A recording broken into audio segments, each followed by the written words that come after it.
La belle vie, la belle vie. Bonjour. Alors, on se retrouve sur René Vivien Télé. Hein, on commence déjà à bafouiller, c'est bien. La belle vie. C'est le matin, donc René Vivien Télé. Petite présentation, notamment ici en guise de préface pour le Papillon de l'âme.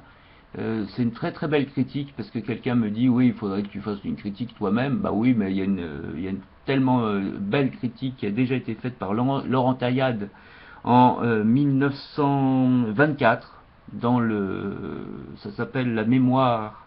Je suis pas encore réveillé. La médaille, mais c'est la mémoire aussi visiblement. La médaille qui s'efface de 1924 que j'ai fait paraître donc dans mon livre Le Papillon de l'âme, page 9. Laurent Taillade avait écrit une lettre le 4 février 1904 à René Vivien elle-même, citée par le classique Jean-Paul Goujon, in René Vivien à rebours en 2009. Hein, alors là, j'en profite évidemment, je fais une petite critique positive sur un site consacré aux critiques, ça s'appelle Sens Critique. Et donc là, je me fais un plaisir de lire cette critique, évidemment, à plus forte raison. Voilà. Laurent Taillade donc avait écrit ça. Mademoiselle, si j'ai tardé, comme je l'ai fait, à vous remercier de la Vénus des aveugles, c'est que je me flattais de vous dire publiquement tout le bien que j'en pense. Je sais par le gros le maire que vous avez un volume en préparation. Quand il sortira, je reprendrai ma chronique et la développerai un peu. Peut-être à ce moment aurai-je l'honneur d'être reçu par vous et d'avoir discuté la petite querelle de pédants qu'il m'a paru bon de soulever à propos de la strophe saphique. Daignez trouver ici, mademoiselle et gracieux confrères, l'hommage de ma respectueuse sympathie et de mon admiration. Donc ça a été écrit du vivant, hein, puisque il lui a écrit une lettre, et ensuite, à titre posthume, donc la médaille qui s'efface en 1900, enfin parue en 1924. Lorsque déjà mordu par l'irrévocable atteinte de la tuberculose, le beau Maurice de Guérin sentit que l'heure était venue où s'ouvriraient devant sa jeunesse les portes de Hadès. Il écrivit: ce païen mal catéchisé par Lamennais qui toujours semblait murmurer le credo à l'oreille d'un faune. Et là je mets une petite note évidemment, Colette fut surnommée Petit Faune par Pauline Tarn ou René Vivien ou Hervé. Le mélancolique verset des rois où Jonatas lamente son précoce départ. Sur ma route, j'ai goûté un peu de miel, et voici que je meurs. Voici, petite note que j'ai postée au sujet de voici. Pauline aurait rajouté enfin. Voici enfin que je meurs. Voici enfin que je meurs. Je me citais là de cœur, de tête, suivant son épitaphe en forme de poème, visible sur sa tombe à Passy depuis le 18 novembre 1909, sachant que dans les faits, la pierre tombale n'a pas été posée en 1909 pile. Hein, il a fallu un petit temps. Mais bon, bref, ça c'est un détail. Voici donc mon âme ravie, car elle s'apaise et s'endort, ayant, pour l'amour de la mort, pardonné ce crime, la vie. Alors c'est le mausolée, enfin moi j'appelle ça plutôt un mausolée, mais enfin peut-être c'est pas le terme, est magnifique à ce niveau-là. C'est que est magnifique parce que c'est un poème incrusté dans la pierre. C'est ça quelque chose de magnifique. Et il y a le poème en tant que tel. Alors fin de ma petite note et fin de ma petite bafouille. Cette plainte suave qui, pareil, dans l'aridité biblique, a un chant d'oiseau sur les rives de la mer morte, s'harmonise au cantilène occidentale d'Horace, on est passé à la page 10, de Virgile et de Méléagre en pleurs sur la tombe des jeunes héros, pourrait servir d'inscription funéraire à la tombe de celle qui fut René Vivien. Androgyne comme le Dionysos de Léonard, Leonardo di Vinci, prêtresse de Vénus uranienne, chaste comme Artémis et brûlante d'amour comme Phèdre ou Sténobé, elle eut écouté parmi les Kitharèdes, ses sœurs, mais là ici c'est évidemment écrit Cytharède avec un C, alors que chez René Vivien c'est un K. Parmi les Cytharèdes ou les Kitharèdes, ses sœurs, les entretiens de Psapha, petite note 3, Psapha ou Sappho, S-A-P-P-H-O, dite la 10e muse, grande poétesse lesbienne, merveilleusement chantée en grec par Angélique Ionatos. Ça c'est ma petite note personnelle évidemment, puisque j'ai découvert donc Psapha d'abord en grec, chanté en grec. Voilà, la belle vie. Donc je continue donc, mais je vois que ça faisait donc à se demander si ça enregistre bien. Apparemment ça a l'air, ce qui serait dommage parce que c'est un texte tellement difficile à lire. Donc les entretiens de Psapha dans Mytilène. Elle eut partagé le martyre d'Hypatia, l'auguste vierge Alexandrine, massacrée à l'instigation d'un prélat infâme par la tourbe des chrétiens fanatiques.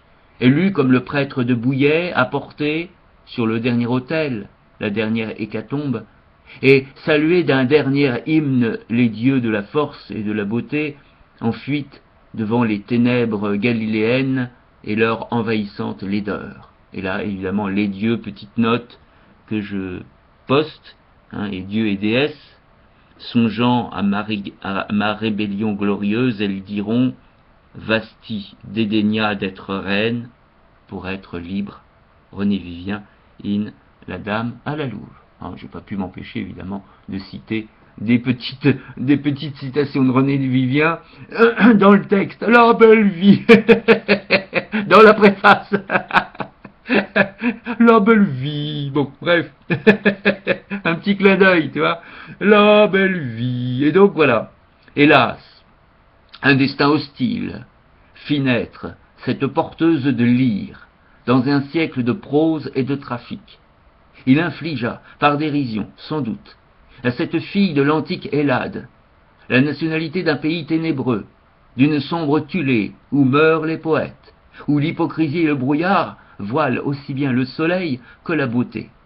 Il donna pour compatriotes à la jeune grecque les épiciers huguenots qui ont assassiné Oscar Wilde, Shelley, Byron, poètes souverains dont l'acquiescement se refusait à l'hypocrisie, au mensonge, au piétisme, à toutes les formes de la hideur ou de la stupidité. Donc, la dérision du sort fit naître Anglaise, René Vivien. Anglaise, petite note, née à Londres en 1877, mais Pauline a passé sa prime enfance à Paris, jusqu'à la mort de son père, alors qu'elle n'avait que 9 ans.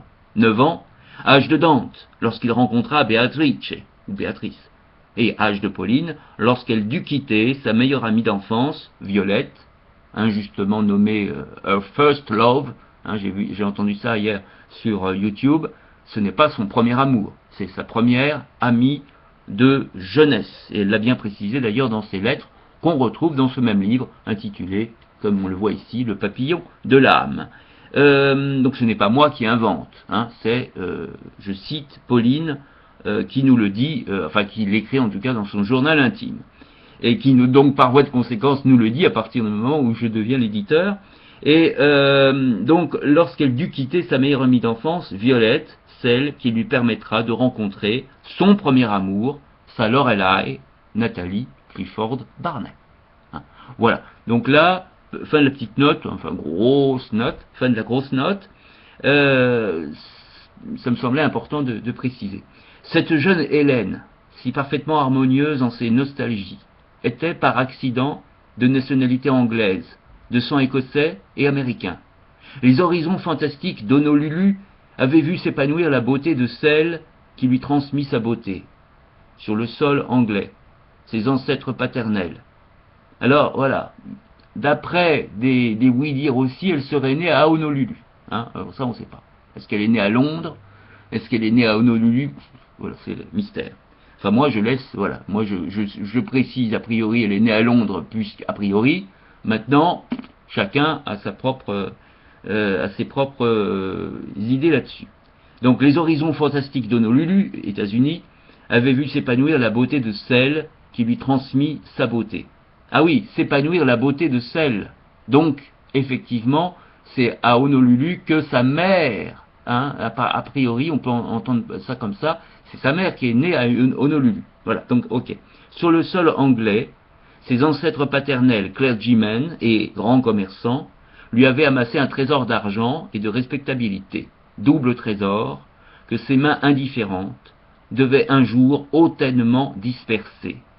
Elle haïssait l'Angleterre, son mercantilisme, son infâme bigoterie, Schopenhauer.